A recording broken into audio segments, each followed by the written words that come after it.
Jemaat sekalian, di bulan Mei pada hari Rabu keempat ini, kita datang dan beribadah kepadanya dengan keyakinan bahwa wabah COVID-19 akan berlalu, namun relasi kita dengan Tuhan tidaklah berubah. Betapa berat keadaan kita saat ini, namun dalam keyakinan bahwa Ia selalu menyertai, maka ibadah keluarga tetap berlangsung melalui rekaman.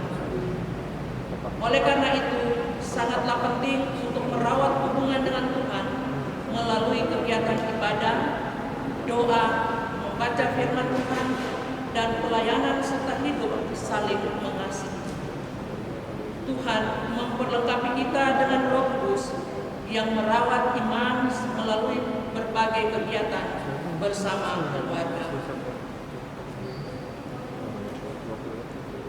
Bersorak-sorailah bagi Allah, hai seluruh bumi. Mazmurkanlah kemuliaan namanya. Muliakanlah Dia dengan puji-pujian. Seluruh bumi sujud menyembah kepadamu dan bermazmur bagimu. Mazmurkan namamu. Mazmur 66 ayat 1, 2, dan 4. Dengan berdiri, marilah kita menghadap Tuhan dengan pujian. Pujilah Sang Pencipta.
Biarlah ibadah kami senantiasa memuji dan membesarkan nama-Mu.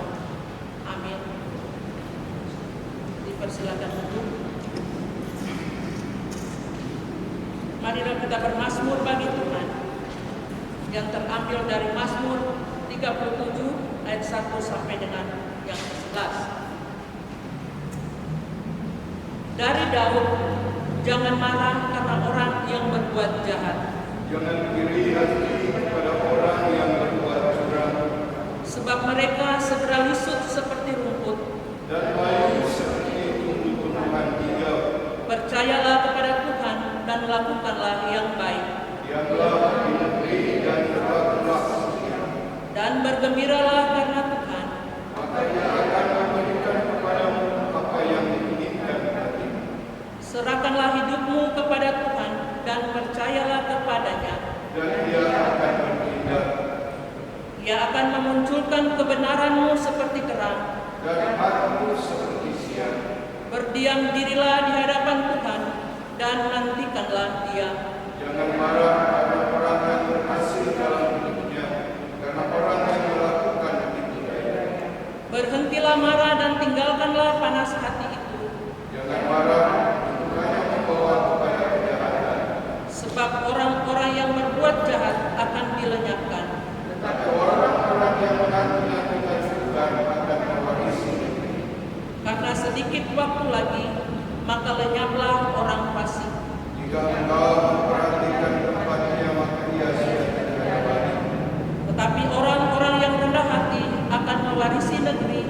Dan bergembira akan kesehatan kesejahteraan yang berlimpah-limpah. Marilah kita mempersiapkan hati dan pikiran kita untuk menyambut pemberitaan firman Tuhan dalam ibadah keluarga di malam hari ini dengan menyanyi dengan pujian Sungguh Indah Kabar Mulia.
Marilah kita masuk dalam pelayanan firman Tuhan, kita mohon pimpinan Roh Kudus, kita berdoa.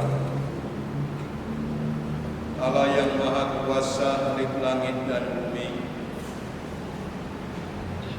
Kami merindukan firman-Mu. Demikianlah kami Engkau kumpulkan di dalam ibadah keluarga, agar kami senantiasa hidup seturut dengan kehendak-Mu. Kami mohon Roh Kudus-Mu menguasai hati, pikiran, jiwa, raga kami, sehingga demikianlah hikmat kebenaran-Mu, firman kebenaran-Mu di dalam Kristus Yesus yang adalah firman hidup, kami senantiasa memuliakan nama-Mu.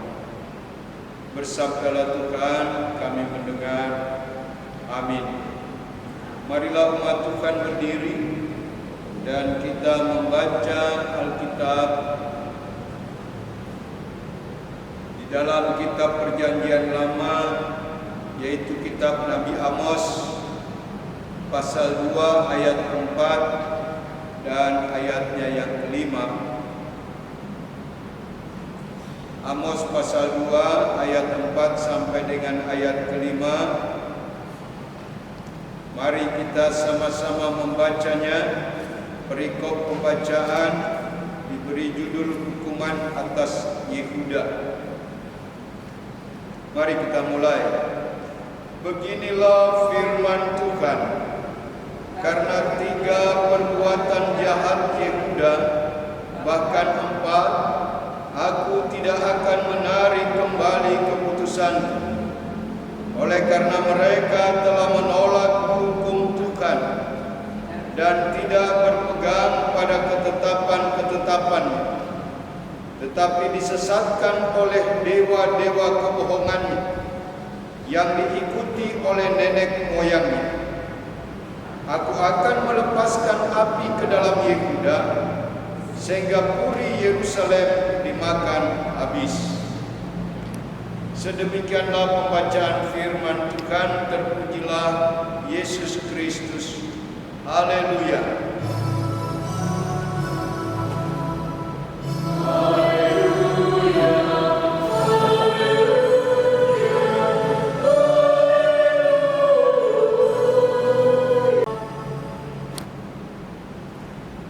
Saudara yang dikasihi Tuhan,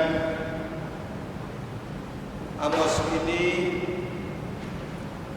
awalnya bukanlah seorang nabi, dan juga tugas kenabiannya pun juga tidak terlalu lama dilaksanakan.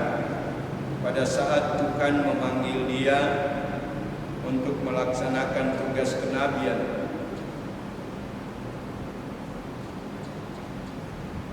Amos adalah seorang peternak, bahkan juga petani.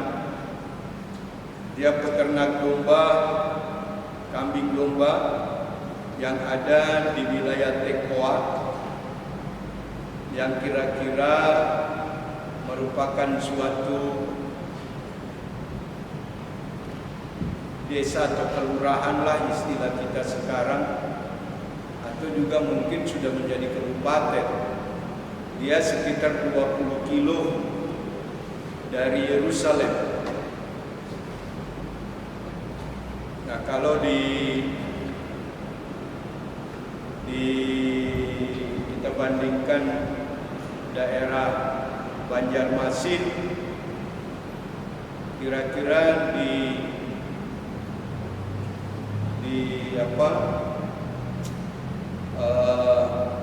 Bati-Bati sana itu ada kira-kira berapa kilometer dari sini? Jauh ya, 10 kilometer, 40, 80, 90, ya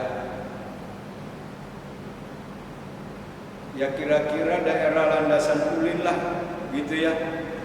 Satu kelurahan tentunya sudah masuk Landasan Ulin, tapi tidak tahu Landasan Ulin masuk Banjarbaru atau Banjarmasin. Wah, seperti itu jauh. Nah,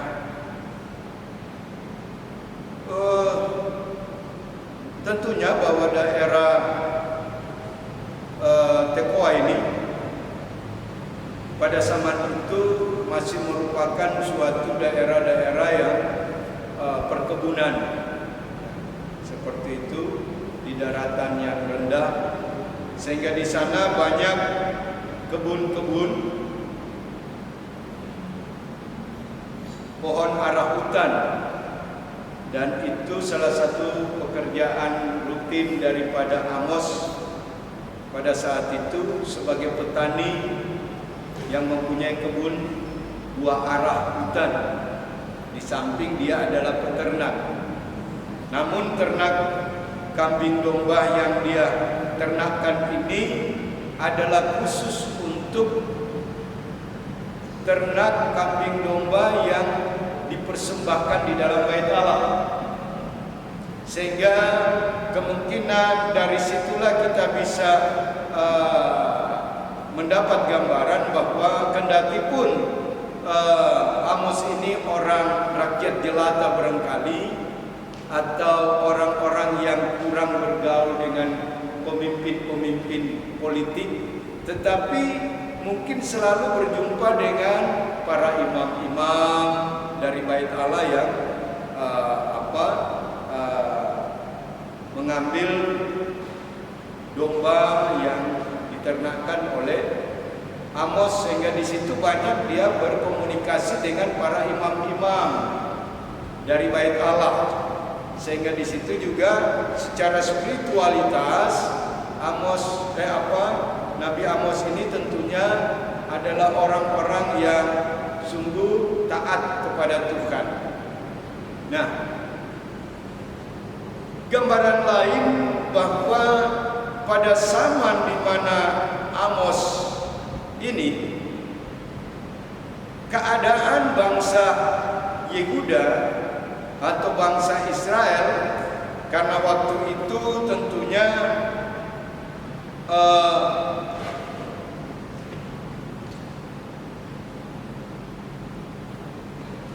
dilihat saat Amos ada, Israel ini sudah terbagi dua gitu. Negara kesatuan pada saat itu sudah terpecah.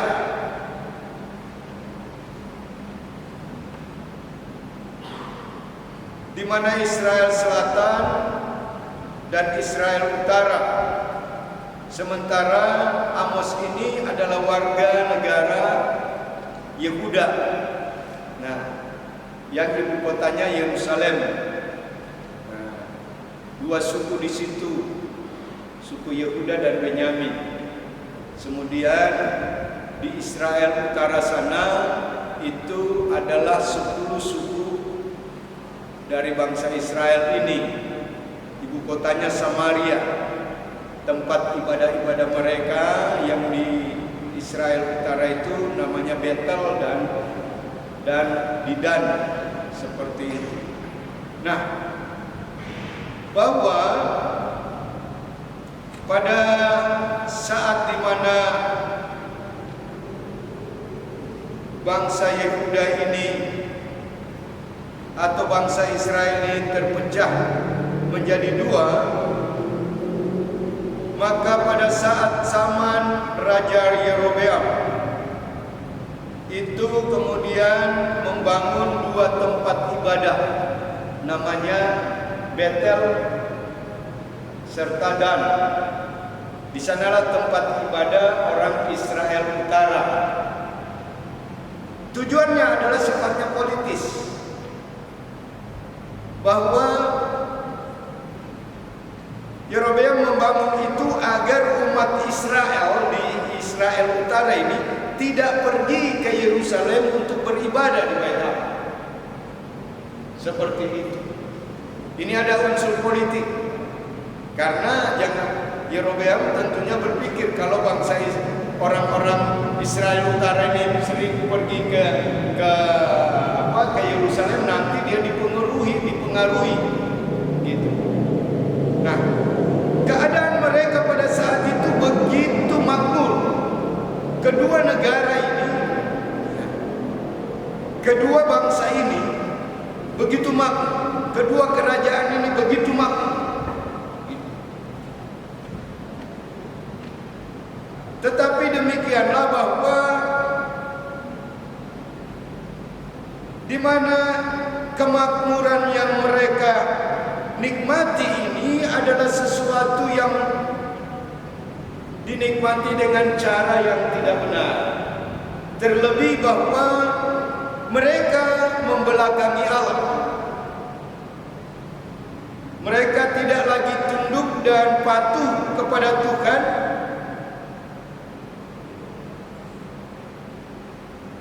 di mana mereka membiarkan dirinya dibujuk menyembah dewa-dewa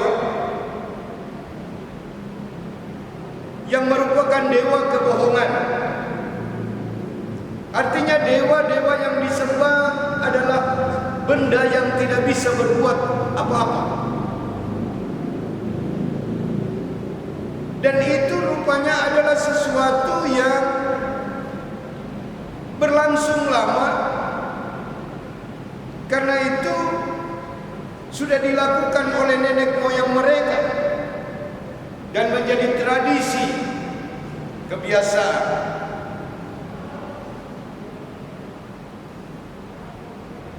Dalam hal inilah bahwa kalau kita memperhatikan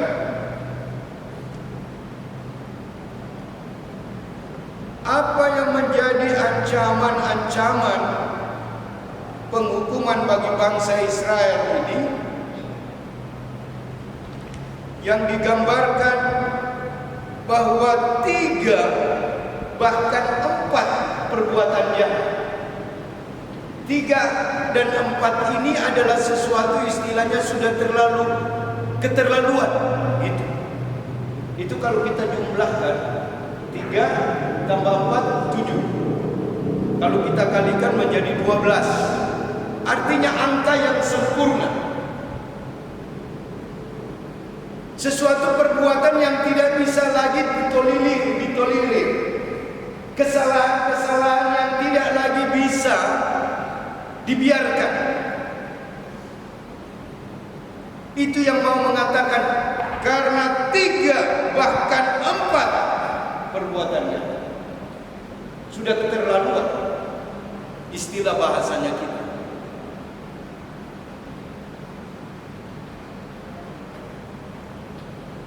Sehingga dengan demikian bahwa apabila cara hidup umat Tuhan sudah membelakangi Allah dengan begitu parahnya dan menyesuaikan diri dengan bangsa-bangsa lain, maka di situ tindakan penghukuman Allah tidak akan lagi tertolerir.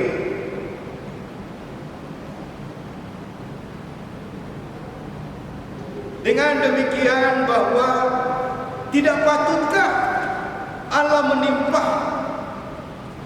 menimpahkan hukuman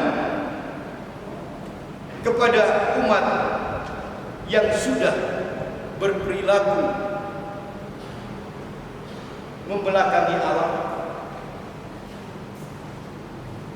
Ini juga mau mengatakan kepada kita, apabila dengan cara demikian bagi kita yang dikatakan sebagai umat Allah, sebagai orang Kristen, juga menyesuaikan diri dengan bangsa-bangsa lain dan membelakangi Allah, membelakangi Tuhan dalam kehidupan kita, maka niscaya penghukuman itu akan berlaku dalam kehidupan kita. Saya mau mengingatkan, kemarin hari Jumat ke-1, Jumat, Penatua Restu mengatakan, Pak Pendeta, karena hari Minggu itu hari raya begini dan lain sebagainya, bisakah hari Sabtu rekaman dan hari atau hari Senin? Saya bilang, sekarang mana penting, Tuhanmu atau yang lain? Ini sama saja kita membelakangi Tuhan kita. Kita lebih mengutamakan apa yang menjadi kepentingan orang lain daripada Tuhan kita, yang adalah sumber daripada dan keselamatan bagi kita. Kadang kita menomorduakan Tuhan kita. Kita kadang menomorduakan iman kita. Ini juga menjadi teguran bagi kita semua. Sejauh manakah kita mengutamakan Tuhan dalam hidup kita? Kita kadang lebih menyepelekan Tuhan dan lebih mementingkan apa suka dan senang kita. Hati-hati. Dan itu akan menjadi virus-virus kehidupan yang membuat kita menjadi jahat. Membuat sesuka-suka kita di dalam gereja. Membuat suka-suka kita di dalam kehidupan bermasyarakat.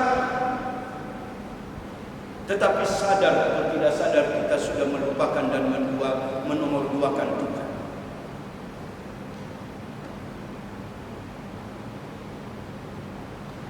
Nah, dalam hal ini Bapak Ibu Saudaraku, sebenarnya juga mau mengatakan mengenai perenungan firman Tuhan pada saat ini. Baiklah kita sebagai umat Kristen kembali mengoreksi diri.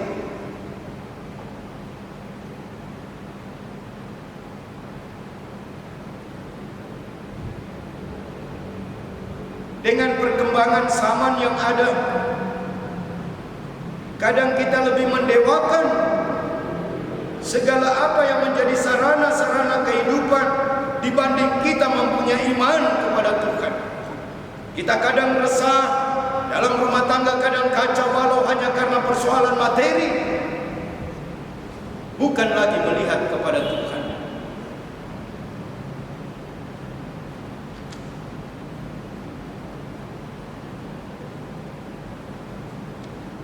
Kita lebih mau melihat kesempatan-kesempatan yang ada dan bergelit. Ini kan Tuhan berikan kesempatan ini. Jangan sampai kalau saya tidak ambil, tidak lagi saya dapat.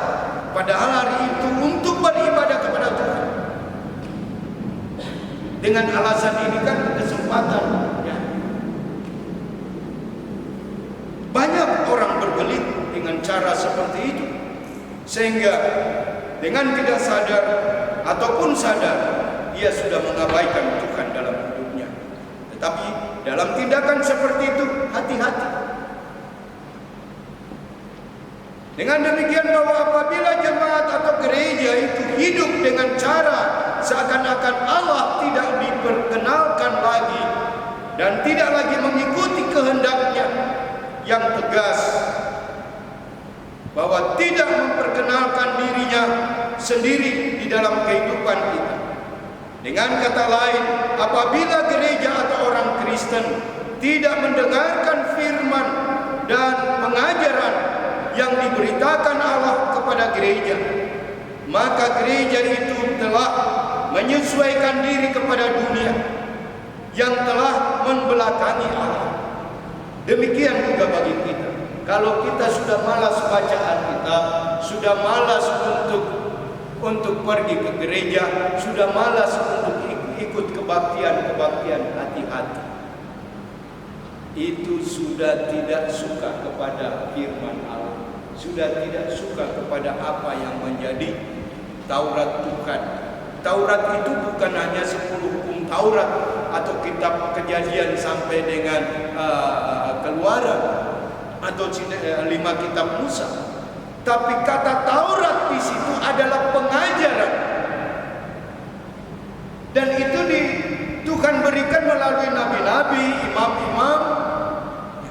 Itu semuanya adalah Taurat Tuhan. Itu semuanya adalah pengajaran. Firman Allah adalah juga pengajaran. Untuk mengajar, menuntun umat Tuhan agar terjadi relasi yang baik antara umat itu dengan Tuhan, agar menjaga umat itu tidak terjebak dengan perilaku kehidupan dunia. Jadi begitu. Kalau sudah ada timbul perasaan yang sudah ogah-ogahan baca Alkitab, ogah-ogahan pergi gereja, ya kalaupun pergi gereja sekedar ya daripada mama dan papa marah-marahi saya, ya. atau juga karena orang nanti tahu lihat saya ini ya tidak pernah ke gereja. Oh, hati-hati. Orang yang mengutamakan Tuhan dalam hidupnya adalah orang yang sungguh dengan tulus merindukan Tuhan dalam kehidupan ini. Tanpa bersama Tuhan, orang-orang beriman mengatakan hidup ini adalah sia-sia. Sehingga dengan demikian, bahwa dalam menjalani kehidupan ini jangan dengan suka-suka kita, tetapi harus tunduk kepada Tuhan.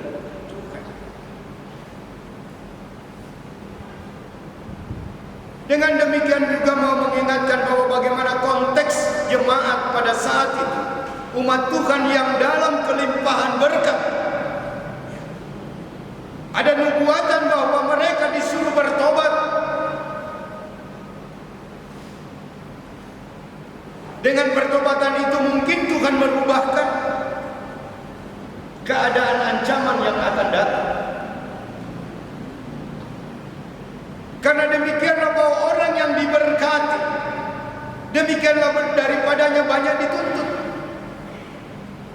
Seperti dikatakan di dalam Lukas pasal 2 ayat 48. Di saat Tuhan memberi kepada kita, saat itu pula lah kita semakin memuliakan Allah. Atau setiap orang yang kepadanya banyak diberi, daripadanya juga akan banyak dituntut.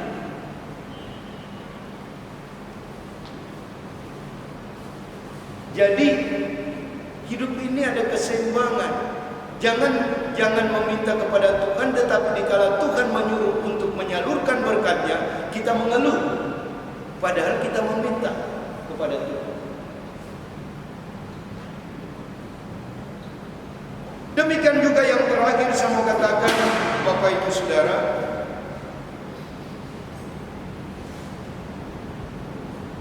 bagaimana bentuk kasih kita kepada Allah?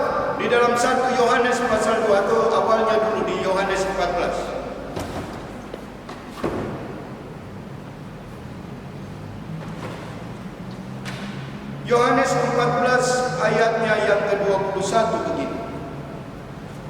Barang siapa memegang perintahku dan melakukannya, dialah yang mengasihi aku. Dan barang siapa mengasihi aku, ia akan dikasihi oleh Bapa-Ku, dan aku pun akan mengasihi dia dan akan menyatakan diriku kepadanya.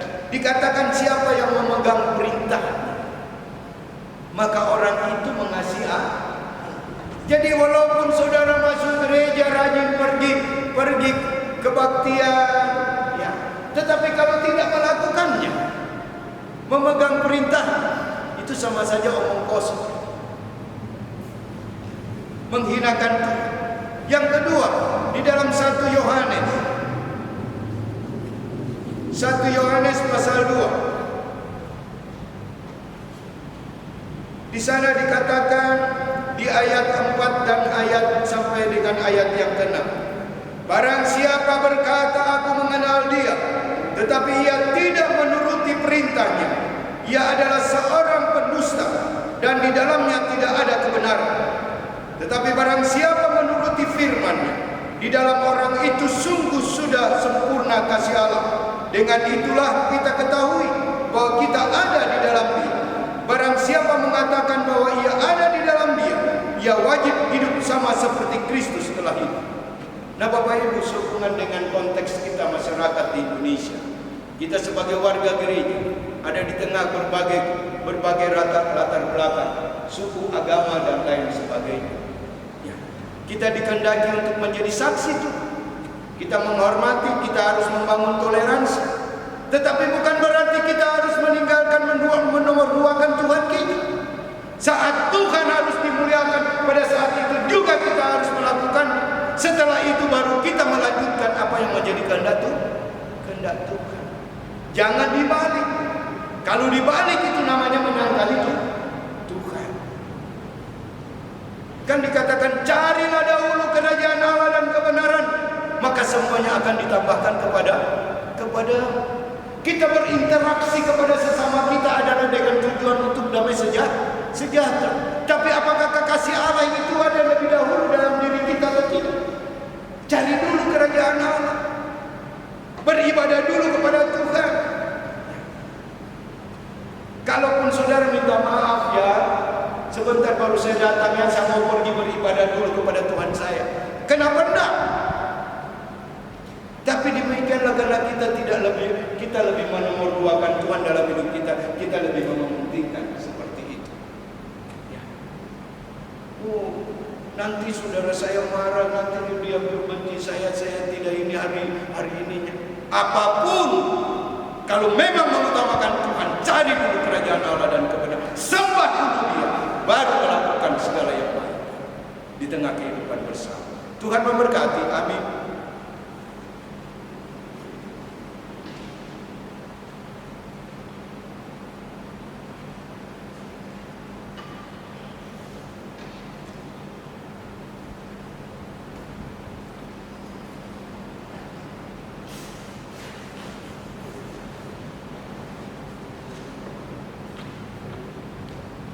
Merespon firman Tuhan, kita mengangkat pujian, kita bakti 50, perubahan ajaib.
Ya Bapa, ya Tuhan kami, sungguh kami patut datang senantiasa merindukan Engkau dan memohon segala pengampunan daripada-Mu. Kalau dalam kehidupan kami selama ini banyak meninggalkan Engkau dengan mengikuti dewa-dewa berhala dalam kehidupan ini, baik itu merupakan apa yang menjadi sarana kehidupan dalam zaman modern ini, terutama dalam hal iptek, ilmu dan teknologi, dan kami sangat bangga dan merasa kalau tidak memiliki itu semua, kami adalah orang-orang yang tidak berarti. Tetapi ya Tuhan, kami kadang membelakangi Engkau, kami tidak lebih mengutamakan Engkau. Demikian juga bagi gereja-Mu, kadang menjadi pertengkaran di dalamnya hanya karena masalah-masalah sarana-sarana yang ada ya Tuhan.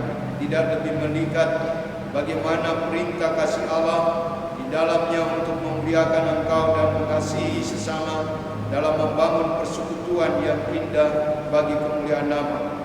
Gereja terprovokasi dengan suatu foria-foria modern yang di dalamnya kadang menjadi perselisihan satu dengan yang lainnya, dan tidak menjadi saksi membawa damai sejahtera, tidak menjadi saksi di dalam memuliakan nama Tuhan. Ampunilah gereja-gerejamu, termasuk bagi gereja Protestan di Indonesia bagian Barat, GPIB, dan juga mungkin di jemaat GPIB Maranatha Banjarmasin ini. Sehingga demikian ya Tuhan, Engkau kembalikan umat-Mu ini dalam kehidupan yang taat setia kepadamu dan menjadi saksi. Terima kasih, terutama di tengah gejolak virus corona ini Tuhan, untuk memperlihatkan bagaimana kasih, kemuliaan, dan kuasa Allah di dalam kehidupan setiap pribadi anak Tuhan dan gereja, di dalam melihat segala kondisi yang ada, sambil masing-masing juga turut serta dalam mendukung kebijakan pemerintah untuk penerapan PSBB ini Tuhan, guna berupaya bersama dalam memutuskan mata rantai virus corona ini. Kendati pun kami tahu bahwa semuanya ini akan berlalu dan bisa terjadi kalau Tuhan berkenan. Di balik itu semua, Engkau mau mengajarkan kami bahwa demikianlah manusia mungkin sudah jauh daripada apa yang menjadi nasihat-nasihat Tuhan, termasuk gereja, sehingga peristiwa ini terjadi. Baiklah, kami sadar kembali untuk hanya mengutamakan Engkau. Terima kasih Tuhan.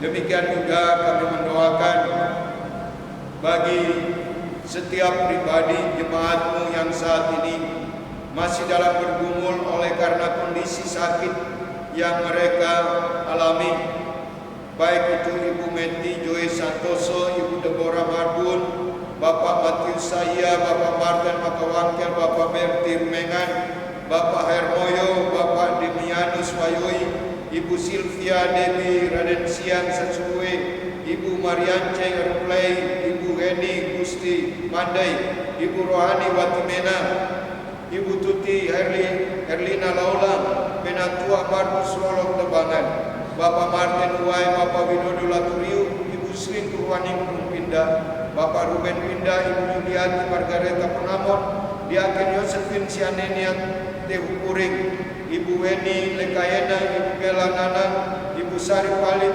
Penatua Trisha Mamarimbing, Ibu Elfrida Siagian Lubang Tobing, anak Immanuel Masih, Bapak Masadi, Ibu Yece Mamarimbing, Ibu Janet Engs Erungan.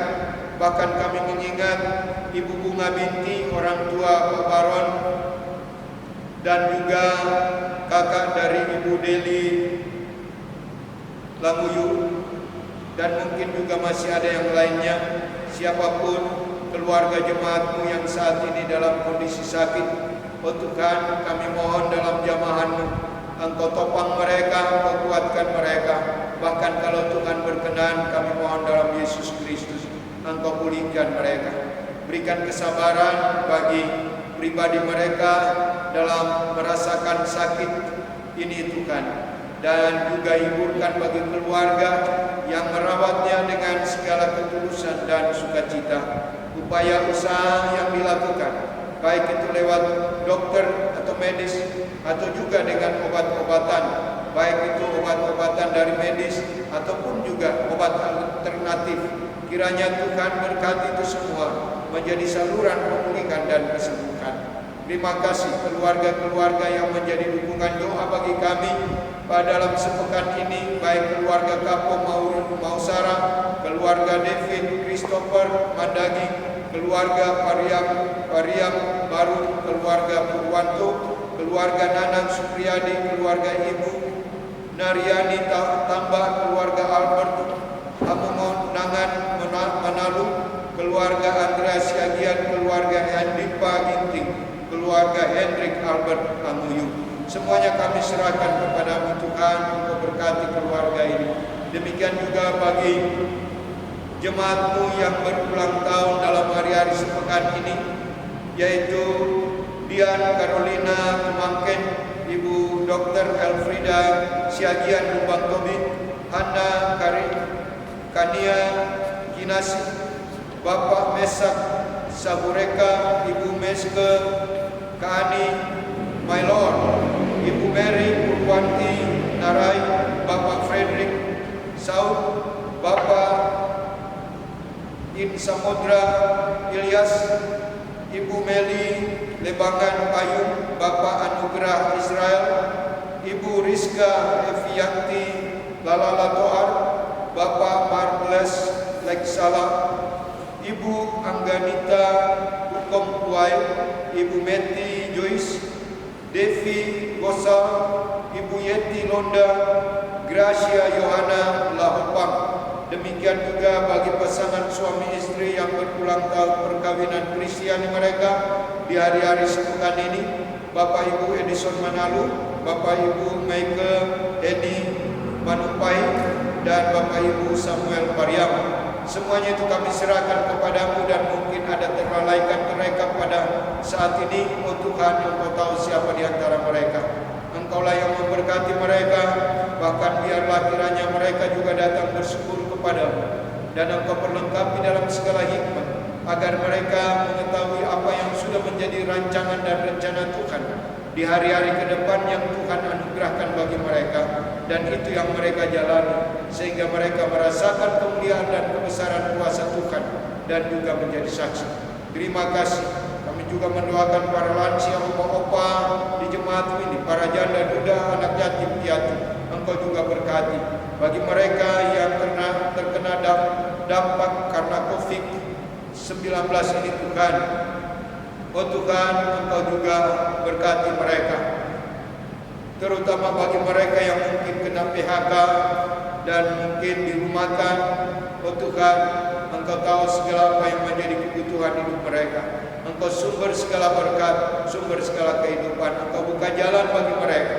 Dan demikian juga para dokter, para medis, para tenaga kesehatan yang baik yang bekerja di rumah sakit atau di puskesmas atau di sarana-sarana pelayanan kesehatan. Semuanya kami serahkan kepadamu untuk melindungi mereka, terutama di saat mereka harus menangani orang-orang yang terkena dan terpapar oleh karena virus corona ini. Terima kasih ya Bapak, terima kasih. Berkati juga pemerintah, bangsa dan negara kami ini dalam segala situasi kondisi yang ada. Kami percaya bahwa dalam segala kehendak-Mu Tuhan dan waktu yang Tuhan tetapkan, semua akan berlalu bagaikan langit yang tidak selamanya mendung. Semuanya akan Engkau rubahkan menjadi bagian kesukacitaan, terutama bagi pemerintah dan aparat di wilayah Kalimantan Selatan dan juga khususnya di kota Banjarmasin ini. Bersama di dalamnya juga kami mendoakan seluruh perangkat pelayan Tuhan, baik fungsionaris majelis jemaat dan seluruh unsur unit misioner, baik para komisi-komisi yang ada, pengurus pelkat-pelkat, dan juga panitia-panitia pelaksana, bersama BPPJ, serta juga karyawan-karyawan yang ada, unsur unit misioner lainnya, termasuk semuanya ya Tuhan, pribadi keluarga yang turut memberi perhatian dan dukungan dalam pelayanan, baik secara langsung, secara fisik maupun materi. Semuanya itu kami juga serahkan kepadamu, berkati mereka semua. Ya Tuhan, dalam pengasihan-Mu kami mohon, terimalah permohonan kami di dalam Yesus Kristus Tuhan kami, yang telah mengajar kami berdoa. Bapa kami dari surga, dikuduskanlah, datanglah kerajaan, jadilah kehendak-Mu di bumi seperti di surga. Berikanlah kami pada hari ini makanan kami yang secukupnya, dan ampunilah kami akan kesalahan kami, seperti kami juga mengampuni orang bersalah kepada kami. Dan jangan bawa kami ke dalam pencobaan, tetapi lepaskanlah kami dari yang jahat.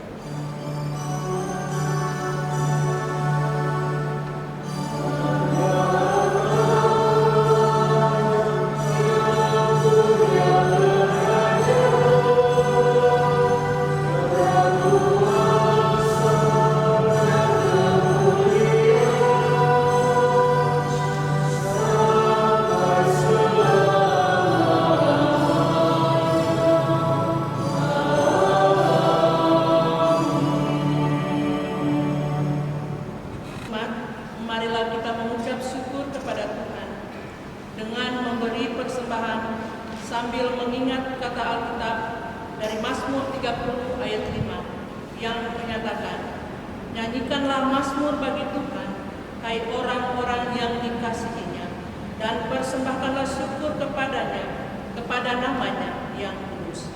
Tuhan memberkati saudara dan persembahan saudara. Mari kita menyanyi dari Kidung Jemaat 291 dan 1 sampai dengan 3. Mari bersyukur semua.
Ya Allah Bapa di surga, Engkau sumber rahmat dan karunia. Engkau memberkati kehidupan dan pekerjaan kami, sehingga kami boleh menata dan menjalani kehidupan kami penuh rasa syukur. Saat ini kami menyampaikan rasa syukur melalui persembahan ini adalah berkat-Mu semata dalam pemeliharaan-Mu dalam kehidupan kami. Sebab Engkaulah yang layak menerima hormat, pujian dan kuasa. Di dalam nama Tuhan Yesus Kristus kami berdoa. Amin. Kita masuk dalam penutusan. Tuhan, marilah kita kembali ke dalam kehidupan bersama keluarga kita untuk berkarya bagi kemuliaan Tuhan. Percayalah bahwa Tuhan senantiasa menyertai-Mu. Marilah bangkit berdiri. Kita menyanyi Kidung Jemaat 282, seluruh umat Tuhan olehnya dikenal.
imanmu kepada Tuhan, serta terimalah berkat-Nya.